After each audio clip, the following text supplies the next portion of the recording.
Here we go. Hey, everybody, it's Sapisa, and welcome to the Fired Up Network. Welcome to NBA Jump Ball, an NBA Finals preview with the broadcasting legend Storm and Norm Rumack and the long-range bomber Tracy Murray. First of all, Trace, before we begin with the NBA Finals, on this panel, I was the only one who correctly predicted the NBA Final will be the Indiana Pacers and Oklahoma City Thunder. Now, no, I did, Trace. Norm knows. All right. But now here I didn't say the Knicks. Sorry? I did not say the Knicks. I didn't say the Knicks. I said the Pacers and Thunder. Norm I said that too. He's in love with Carmelo. I said that too now.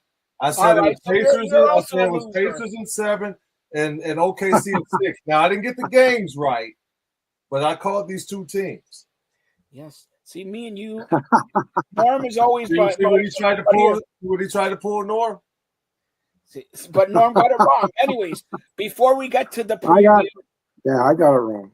Yeah, he gets everything wrong. You know, he's a little Michigan. All right, so look, rumors are circulating around, and probably you've seen it also on ESPN, that the Greek freak Giannis is mutually interested in coming to the Raptors. The Raptors are now talking to Milwaukee, talking to Minnesota, talking to Portland, talking to Chicago to make a historic 5-team trade.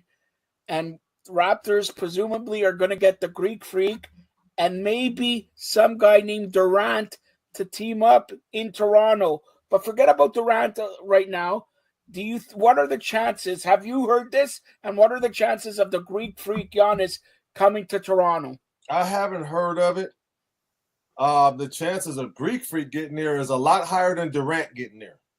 Durant's losing a lot of money getting there, and kids from America are very conscious of how much money they're going to lose. So Durant might be turning that one down. But Greek freak, he'll take it. I mean, Greek freak would, this is the most money he's ever made in his lifetime, and his generations of families was taken care of in Greece. So, taking a little bit of a pay cut to go to Toronto, it won't be a problem for him because the way they live over in Greece is very, very simple. So money is not an issue living in Greece. All right. Now, a follow-up question, and then Norm will jump in his thoughts here. Does that make, if they do get the Greek freak coupled with the people who they have, does that make the Raptors number one in the East? Because it looks like Boston, he's their number one player is not going to be playing maybe the whole year. Cleveland, they're okay. The Knicks, they're okay. But right now, if you take that nucleus of the Raptors who have, and maybe they give up Brandon Ingram, a couple picks, maybe a guy off the bench, Grady Dick, something like that. But does that make the Raptors the favorite in the East? No, they still need pieces. The Pacers are the favorite in the East. The Pacers are proving it. They're a young team. You're gonna have to fight the Pacers for the next 2, 3, 4 years. All right, Norm, what your thoughts on possibly trade of Greek freak to Toronto? Well, it'd be nice, but let's say I have my doubts because it doesn't sound like the Raptors are giving up a whole heck of a lot. So there's something not quite adding up. Yeah, and you got to give up something. Got to give up a superstar to get a superstar. It's like, so which superstar are the Raptors giving up? That makes it worthwhile for Milwaukee. Like, why would Milwaukee want a role player? I mean, in draft they have to give up Scotty Barnes. Yeah. Yeah, exactly. All right. Anyway, so getting on to this final. So no, Trace, hold on. Before we hold on, you just told me to go ahead. No, I want to ask Tracy a question about the Eastern Conference Final. We talk about the Raptors, who they gave up. Pascal, MVP of the East, turn finals.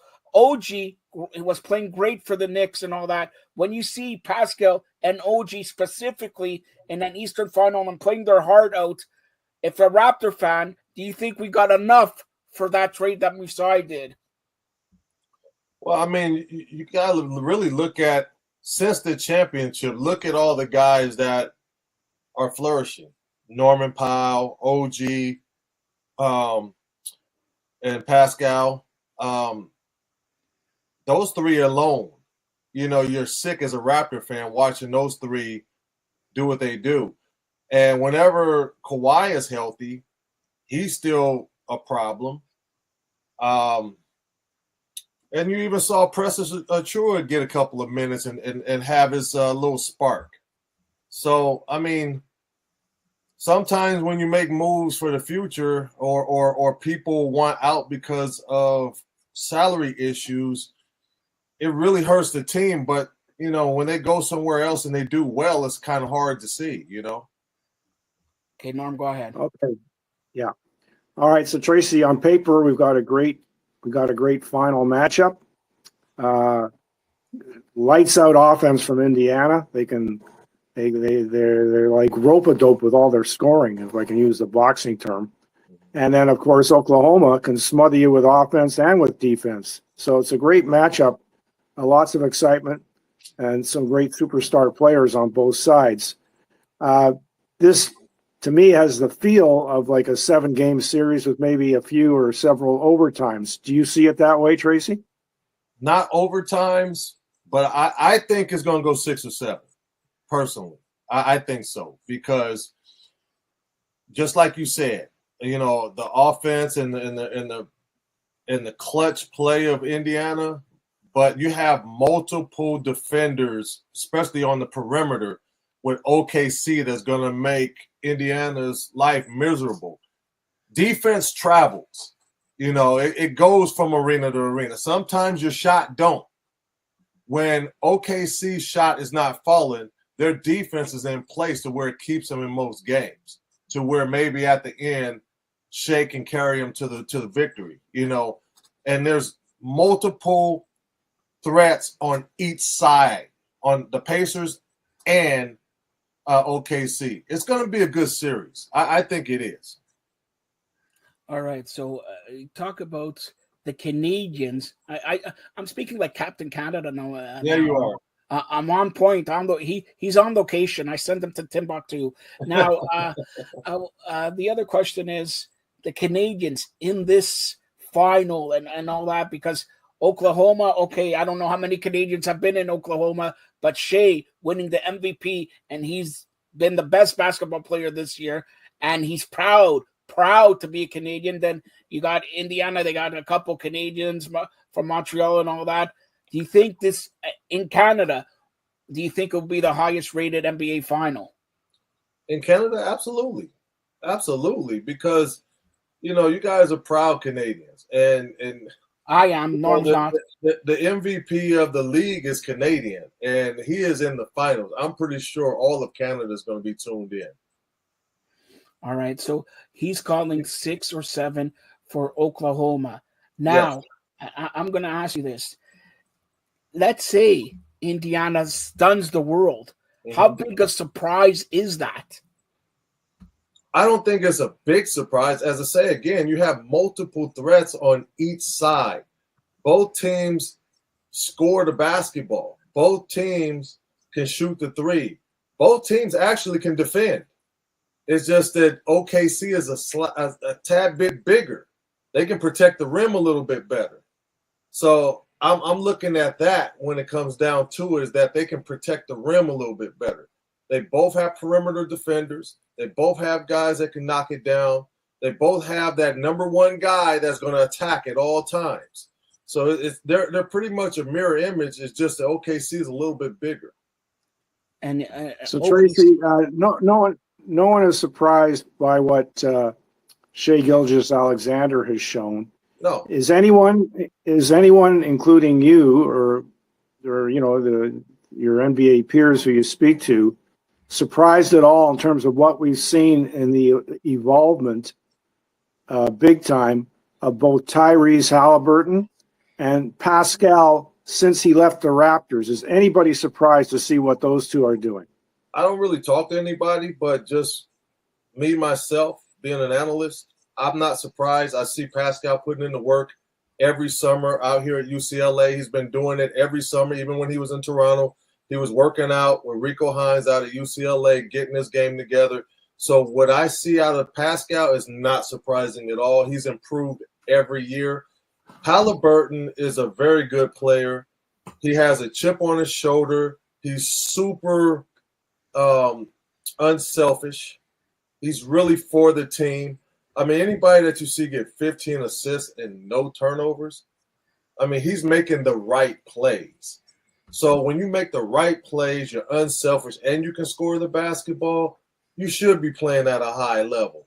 And he has the ultra green light. So I am not surprised with anybody that's in the finals right now and how well they're doing individually or as a team. They deserve to be there.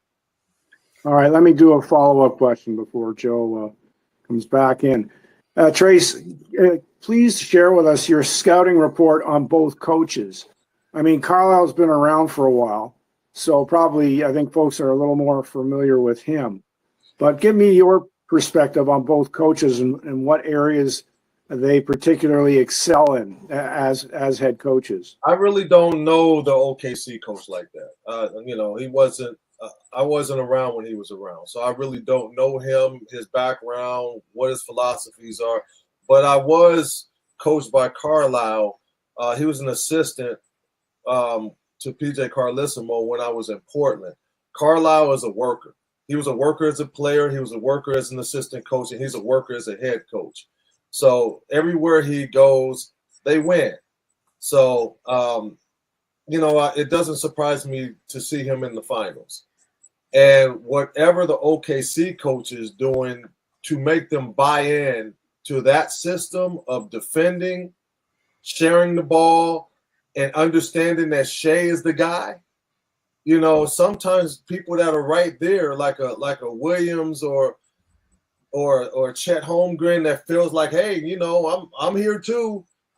Sometimes that can be a problem, but they're buying in and they're really supporting each other. And Indiana has the same philosophy.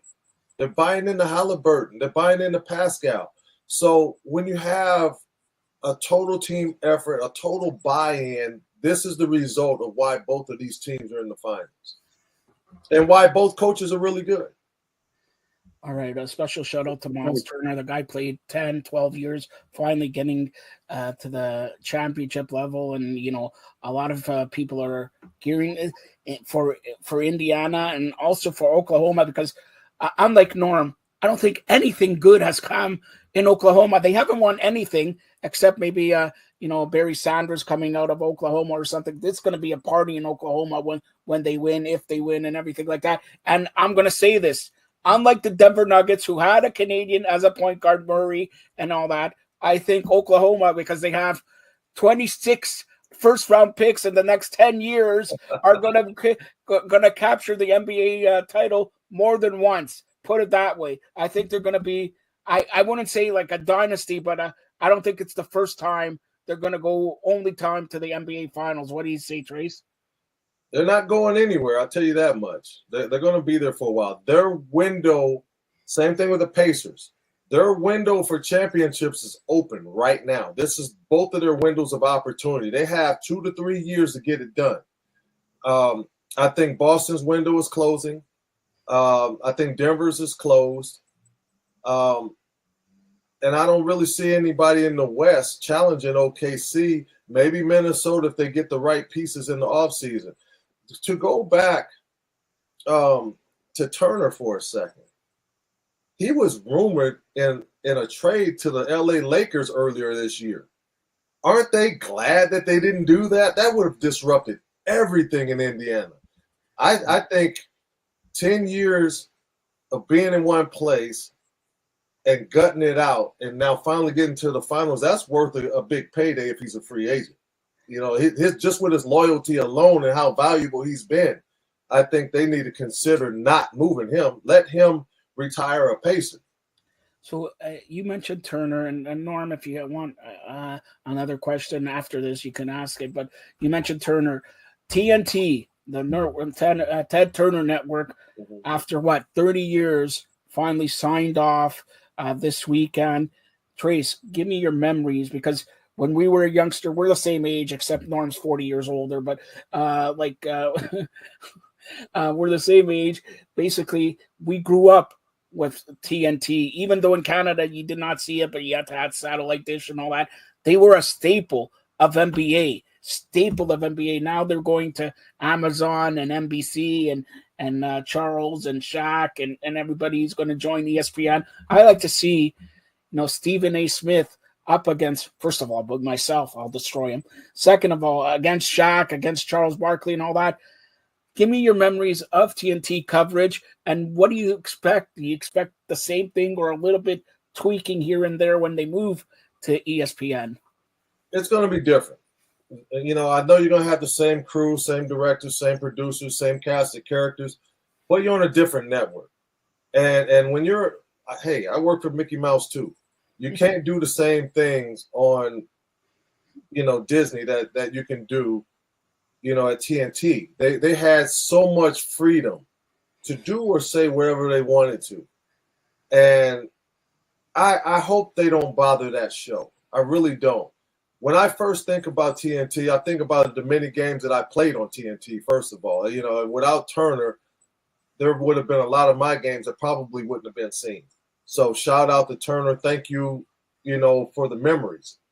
But when I think of Turner and I think of TNT, I think of Craig Sager. Craig was always there. He is missed. I miss seeing his bright suits on the side. He was, a phenomenal reporter, great person. Ernie has always been great. Ernie's pretty much the voice of TNT. So you're losing the voice of TNT to go to another company, which is sad. Like if I was to think back to NBC, I would say Marv Albert was the voice of NBC. I think over here, I think of Craig Sager for sideline. I think of Ernie in the studio, and what's the name with Reggie? But Brian Anderson. No, the veteran. I know. I can see his face. Yeah. He did the game last night or 2 nights ago. Anyway, Harlan. Yes. Yeah. No disrespect. Sorry about messing up the name, but Harlan, man, it's like those three were staples in the 30 some odd years of TNT. They were the guys, and then everybody else that came in, they were like the ones that drew the pictures, and everybody else colored it in. And don't forget that Reggie's sister. Everybody, I'm gonna miss the multiple personalities that was on that show or on that network. Reggie's sister, Cheryl Miller, also. Absolutely. And Norm wants me to say a couple more guys on TNT. Trace, you'll know them. Eric Bischoff, Bobby Heenan. Yep. TNT. Norm, you remember Bobby Heenan? He reminds me of. Doesn't Bobby Heenan remind you of Norm, that weasel? Come on. All right, no, he reminds me of you. I'm not the weasel. I'm the brain. Hey, Tracy, getting back to the finals. You always do a great job analyzing all kinds of aspects of the game. Aside from the superstars, who we've talked about at length, who are the, for lack of a better term, I'll use the terminology, role players on both sides? Because sometimes it's not the superstars. Sometimes it is the superstars who decide a series, but sometimes it's your depth players who can make the difference in series where your star players are going to get double and sometimes triple team coverage. So who are those role players that can make or break a series for both sides? Well, I think OKC has 3 stars in the Pacers have 2. But the role players that are key to me because of both being able to score and play defense, and sometimes they can be that 20-point scoring effort that takes the game to a winning side, and that is Neesmith for the Pacers and Dort for OKC. Those 2 guys are really important to their teams. They are both lockdown guys that can score the basketball. And when Dort gets hot, he saved OKC in the series, hitting 3 threes in a row, 9 points within like 5 minutes, and it turned the whole momentum of the game around when they came back in one of those games. And then you got Neesmith, who caught fire for 31 in a game. It's like they both guard the best player, and they both have potential of going off. like knocking down threes. So those guys are very key. All right, Norm, do you have any final questions? Because I know you've been waiting for this. I got to ask Tracy a couple of wrestling questions since it's Money in the Bank with weekend, all right? So, Norm, do you have any final questions? Do I have any final questions? All right, yeah, one hour more. to ask the questions. Come on. Right. Okay. Sometimes when you get a small market matchup, and this is smaller, not the smallest, but the small market matchups, sometimes the league executives will worry. But I would think I'll include myself, an average basketball fan, I'm intrigued by the matchup because of the roster they have and the excellent seasons both clubs have had and the trail they've gone through to get to the finals. So to me, I don't care if they're playing, out of Indianapolis and out of Oklahoma City. I could care less. I love the matchups and the potential for exciting basketball. Does the NBA feel any differently about this matchup in the finals? I'm sure they would want a bigger market when it's coming from the NBA, but when you have two really good teams like this that mirror each other, put on your marketing hat and get to work. Get to work on marketing this series. That's your fault if this series doesn't get marketed the way it's supposed to be. That's what you get paid billions of dollars for, is to market what's in the finals. Big market or small market. You don't have to work when it's a big market. You have to work a little bit when it's a small market. And you got two really good teams with star power on there, great role players that mirror each other. They're letting them play. Hell, they've been letting them play like it was the 90s. There's been physical play. This is a great matchup for 6 or 7 games. Get to work on your marketing. That's right. And what a segue. Like, we planned this all. I'm marketing myself here. Me and Pat McAfee have a bet. Pat McAfee's betting on the Indianapolis Pacers. I'm betting on the Canadian Shea and Oklahoma. If I win, I host the Pat McAfee show. If he wins, I'll give him Norm. All right? So that's it. That's the bet we have on here. All right. Norm, that's your final question, because we got to talk some wrestling, because Tracy's got to go out the door here. Money in the Bank. First of all, you gonna take that, Norm? Yes, he'll take anything I give it to him. Now, here we go. Trace, it's in Los Angeles. Are you gonna be there? Not sure. My daughter has games this weekend, so that's always first and foremost. So I'm not promising that I'm gonna be there. Hopefully, I can be around some of the guys, maybe see them somewhere else. But the event, I may not be able to be there. All right. So quickly, who do you think's going to win the men's Money in the Bank? I haven't really been following it this week, Norm, for the last couple weeks. I don't even know who's all in it, to be honest with you. I knew you were going to say that. So LA Knight. I got something that's a little bit. It's. I know it's time, but it's a little disturbing. Disturbing meaning just upsetting for a guy that's been there over 30 years to get released. R-Truth is one of my dear friends. He's been a heck of a wrestler for over 25, 30 years in that company. For him to be released was really kind of sad, to be honest with you.